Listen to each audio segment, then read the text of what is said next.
Hello, my name is Bo with the University Writing Center.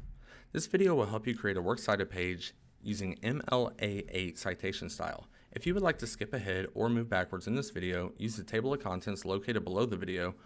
Closed captioning can be turned on by clicking the CC icon located on the bottom right of the video. This video will discuss what to cite in a works cited page, formatting your works cited page, the 9 core elements of MLA 8, and finally, we will discuss how you should structure your citations. Citation all boils down to this.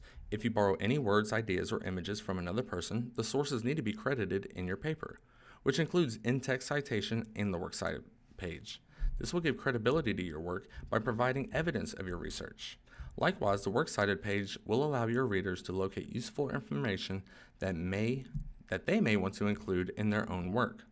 The works cited page is important for this reason because it includes a complete list of all the sources used in your paper, with information such as the author, title, page number, and even the URL.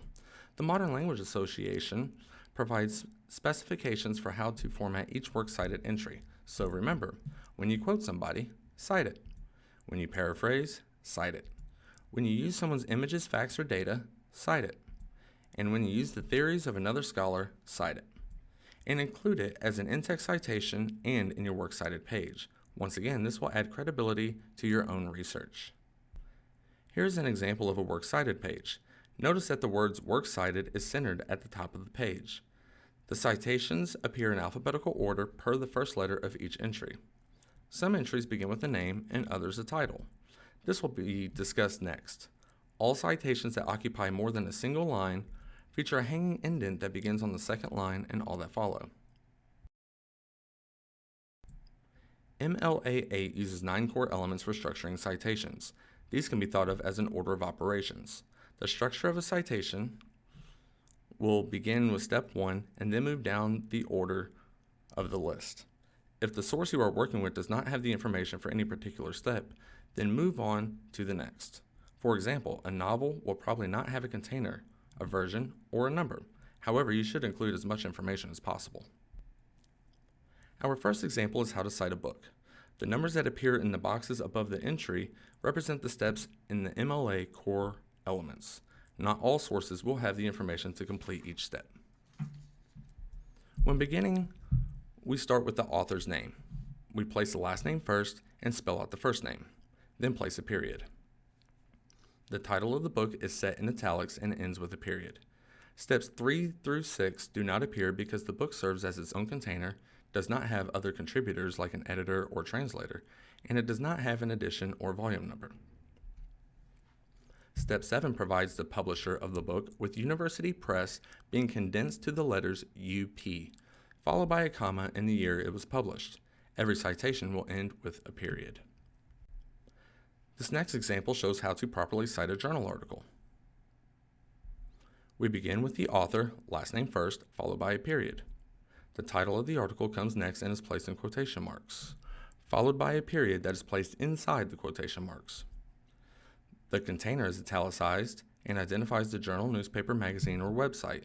This is followed by a comma and the version or volume number. This too is followed by a comma, then the issue number and another comma. Finally, the date should be included with a comma afterwards, and then the page numbers should be referenced. A website is cited much like a journal. The author's name and title are cited just like in the articles.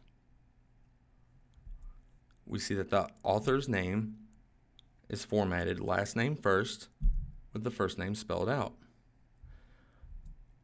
Title of the work in quotation marks with the period being placed inside the quotation marks. The name of the website is the container and should be italicized with a comma afterwards. Note that lines 2 and all that follow are indented slightly with a half-inch hanging indent. The publisher of the website comes next and ends with a comma. This can usually be found at the very bottom of any given web page. The date that the work was uploaded appears after the publisher. The date is formatted day, abbreviated month, year, then followed with a comma. Finally, the full web address is placed last.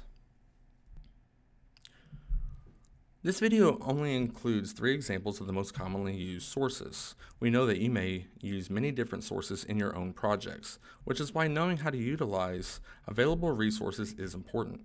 The University Writing Center website has PDF handouts with information about forming thesis statements, conclusions, outlines, rhetorical strategies, other citation styles like APA and Chicago, and much, much more.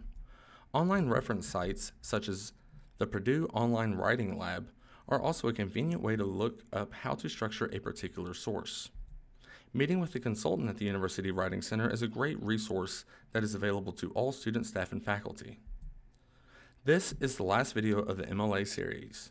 Make sure to check out the MLA video on quoting, paraphrasing, summarizing for more help using sources in your writing, and good luck on your projects.